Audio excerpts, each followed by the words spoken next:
Hello, my lovely viewers. Welcome again to Mathematics and I. It is your favorite presenter, Jeff Nino. And today I will be teaching how we can solve problems on consecutive terms of an AP. Now, as we all know, AP is a short form for saying arithmetic progression.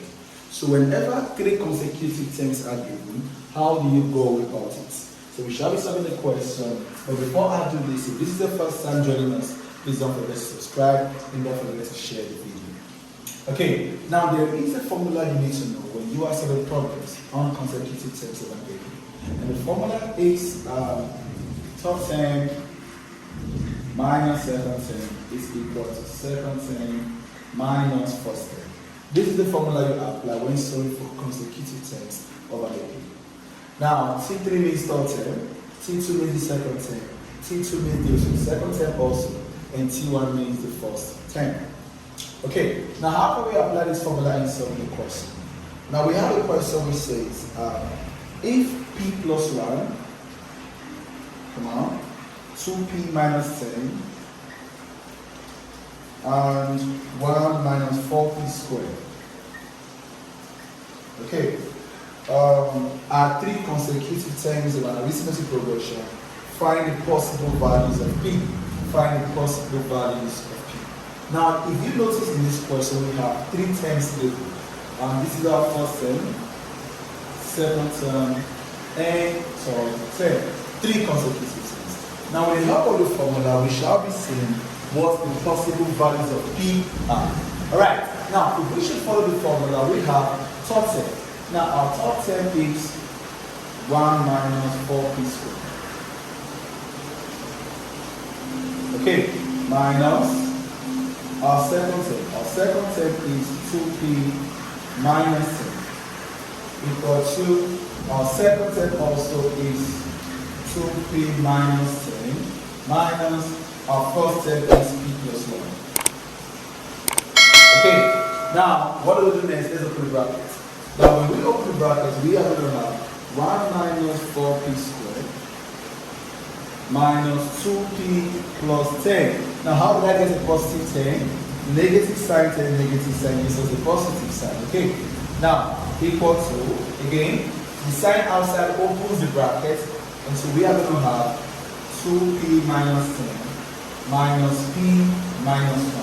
And how did I get a negative 1? Negative sign and the positive sign gives us a negative sign. Now you will notice that in this question we have a degree of 2. So it means this question is a quadratic equation question. So how do we solve with quadratic equation problems? What are we going to do first with this now? We are going to obey the formula which says ax squared plus bx plus c is equal to 0, which is the general formula for solving quadratic equation. So if we should do this, rearranging this equation and equating all to 0, it becomes, now let us take all we have on the left hand side of the equation to the right side of the equation and then equate it to 0. So if negative 4P squared crosses, it becomes a positive 4P squared. Okay, now we have a positive 2P here. Now when we also have a negative P here. Now when the negative 2P crosses, it becomes also a positive 2P. Alright, now we have a positive 1. When a positive 1 crosses, it becomes a negative 1. And when a positive 10 crosses, it becomes a negative 10. Also, we have a negative 10 here before, and we have a negative 1 also. And then all being equated to 0. We just connected all of it to the right hand side and equate the equation to 0. Now, we have now 4P squared. Okay, now 2P minus P gives us P. P plus 2P gives us 3P. So I have plus 3P. Okay, now negative 1, negative 10 gives us negative 11. Negative 11, negative 10 gives us negative 21. And negative 21, negative 1 gives us negative 22. All equal to 0. Now, when we get to this point, we can apply different methods for solving quadratic equation. We can choose to apply the formula method, or the completing the square method, or the factorization method. Now, what we are going to do is this. we are going to apply the formula method in solving this question. Now, if I want to apply the formula method, what we are going to get first now is the value for A, B, and C. And in this question, A is equal to 4, okay? Because that is A, what x squared carries is A. Now, our B is equal to, look at B.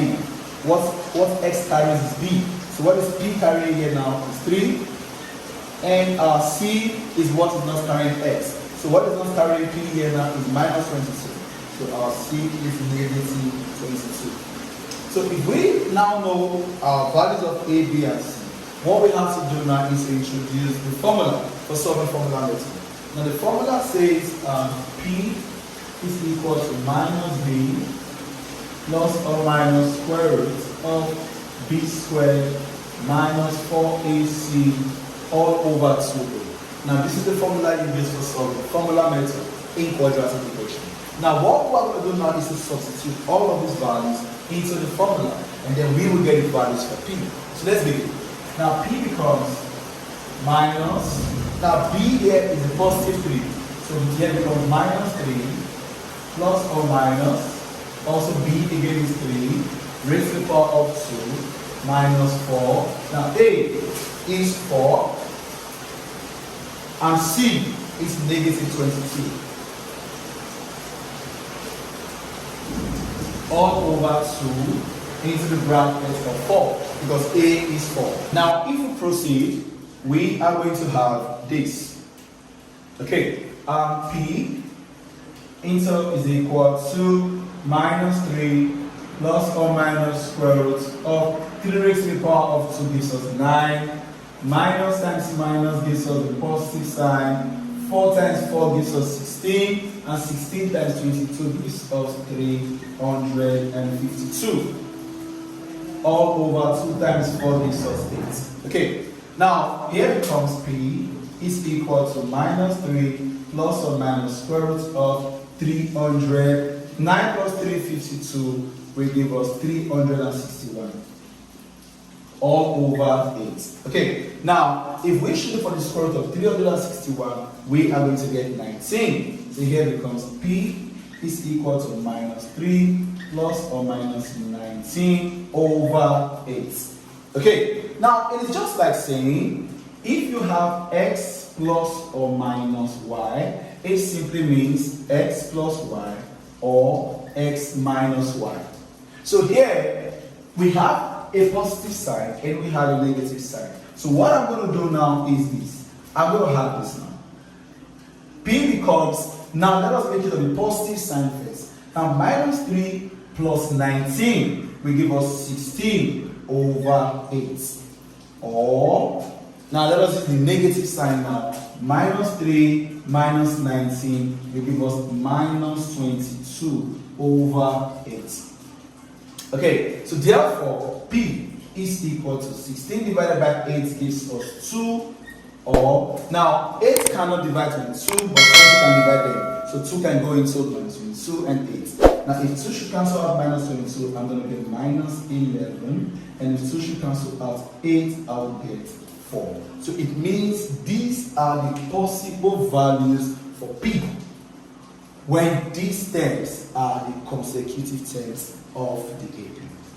So this is how you go about solving problems on arithmetic progression involving consecutive terms. Don't forget, apply this formula C3 minus C2 equal to T2 minus T1 and you are going to get your results. We have come to the end of today's class. Thank you for watching and please don't forget to subscribe and share the video.